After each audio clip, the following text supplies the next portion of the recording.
చెప్పడం తప్పుదోవ పట్టించడం అంటే గవర్నర్ గారు రాజ్యాంగబద్ధ పదవిలో ఉన్నారు. ఆయన వారు అడగలేరు ఏమయ్యా ఇది విధానం ప్రభుత్వ విధానం కదా అని అడగలేరు. అందుకని గవర్నర్ గారిని కలిసి సార్ అంటారు. గవర్నర్ గారు ఏం చేయాలంటే రాజ్యాంగబద్ధ పదవులు ఉన్నారు కాబట్టి అధికార పార్టీలో ఉన్న వాళ్ళైనా ప్రతిపక్షంలో ఉంటున్నా ఎవరైనా ఇస్తే తీసుకోవడం తప్పిస్తే తన వ్యక్తిగత వ్యాఖ్యలు గవర్నర్ గారు చేయలేరు. దాన్ని అలసుగా తీసుకొని ఇవాళ చూసారా గవర్నర్ గారిని కలిసి వచ్చామని. అదే మొన్న వెళ్ళారు ఆర్థిక శాఖ మంత్రి గారి దగ్గరికి వెళ్ళినప్పుడు చాలా స్పష్టంగా నిర్మలా సీతారామన్ గారు చెప్పింది. మీకు అవగాహన ఉందా లేదా, అసలు పీపీపీ మోడల్లో అన్నీ నడుస్తున్నది. రహదారుల నిర్మాణం జరుగుతున్నది పీపీపీ మోడల్లో, ఎయిర్పోర్ట్ల నిర్మాణం జరుగుతున్నది పీపీపీ మోడ్లో, పోర్ట్ల నిర్మాణం జరుగుతున్నది పీపీపీ మోడ్లో. ఇవాళ అనేక సంస్థలు మీరు ఎందుకు ఐఐటీలు ఐఐఎంలు కూడా పీపీపీ మోడల్లో ఇవాళ నిర్మాణాలు జరుగుతున్నాయి, సేవలు అందిస్తున్నారు.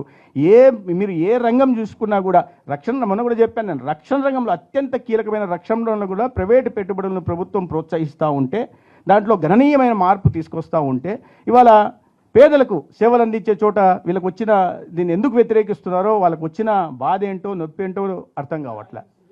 అప్పుడు జగన్మోహన్ రెడ్డి గారి మీద అది గ్రానైట్ కేసు కానీ, లేదా శ్రీశైలం డ్యామ్ విషయంలో అసిత పక్షపాతం కానీ, లేదా క్యాపిటేషన్ ఫీ విషయంలో హైకోర్టు తీర్పు ఇస్తే దానికి వారి అధిష్టానం ఆయన రాజీనామా చేయించింది.